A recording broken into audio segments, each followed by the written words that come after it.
नए इलाके में। इसके कवि है अरुण कमल। इसका सार देख लेते हैं पहले। प्रस्तुत पंक्तियों में कवि वर्तमान समय में चल रहे निर्माण के ऊपर व्यंग करते हैं। यह कहना चाह रहा है कि इस दुनिया में कुछ भी स्थायी नहीं है।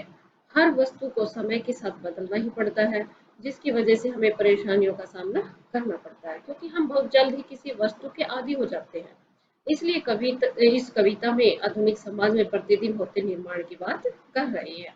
उनके अनुसार इस अंधाधुंध निर्माण की वजह से अब खुद के घर को पहचानना भी मुश्किल हो गया है। देखिए व्याख्या करते हैं। इस नए बसते इलाकों में जहां रोज बन रहे हैं नए नए मकान, मैं अक्सर रास्ता भूल जाता हूँ। प्रस्तुत पंक्तियों में कवि ने शहर में हो रहे अंधाधुंध निर्माण के बारे में बताया है।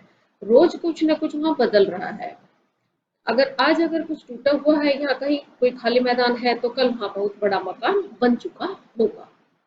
नए मकान बनने के कारण रोज नए नए इलाके भी बन जाते हैं। जहां पहले सुनसान रास्ता हुआ करता था, आज वहां काफी लोग रहने लगे हैं और चहल पहल दिखने लगी है। यही कारण है कि लेखक को रास्ते पहचानने में तकलीफ होती है और वह अक्सर रास्ता भूल जाता है। धोखा दे जाते हैं पुराने निशान, खोजता हूँ ताकता पीपल का पेड़, खोजता हूँ ढहा हुआ घर और जमीन का खाली टुकड़ा, जहाँ से बाएं मुड़ना था मुझे। फिर दो मकान बाद बिना रंग वाले लोहे के फाटक, घर था एक मंजिला। इन पंक्तियों में लेखक हमें अपने रास्ते भूल जाने का कारण बताते हैं।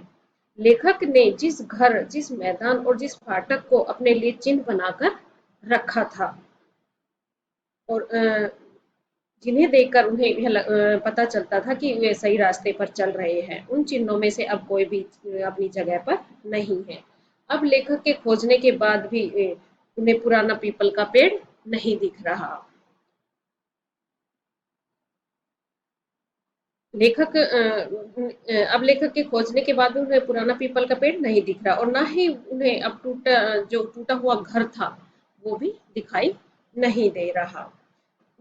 अब उन्हें जो खाली जमीन पड़ी थी, जो जमीन का टुकड़ा था, वो भी दिखाई नहीं दे रहा था।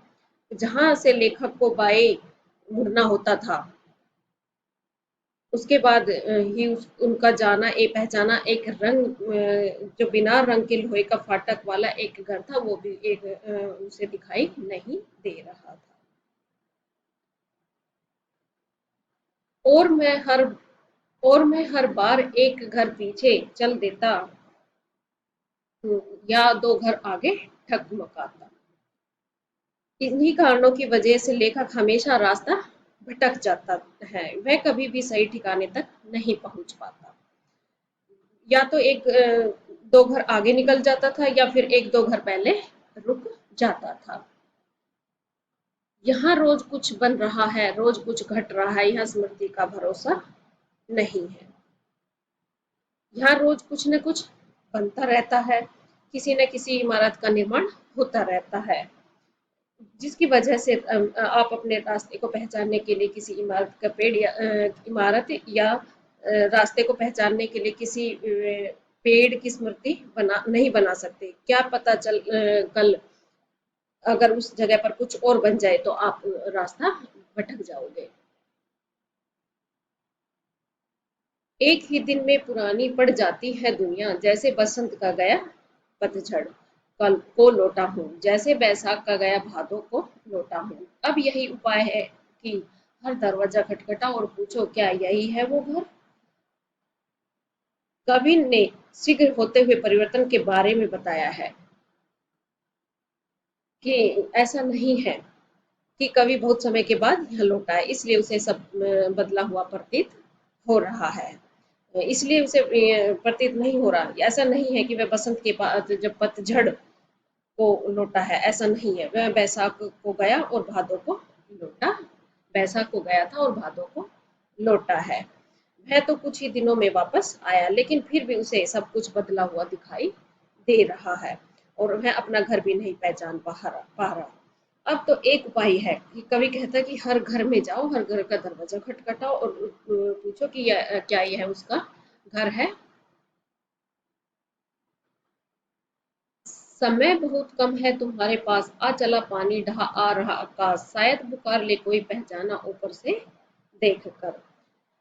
भटक जाने के कारण कवि अभी तक घर के नहीं ढूंढ पाया, आपने वह भटका हुआ है इसलिए अपना घर नहीं ढूंढ पाया, और ऐसा प्रतीत हो रहा है कि बारिश भी होने वाली है। कवि के पास समय बहुत कम है। अब तो कवि इस आस में बैठा है कि काश कोई जान पहचान का व्यक्ति उन्हें देख ले, पहचान ले और उन्हें पुकार ले।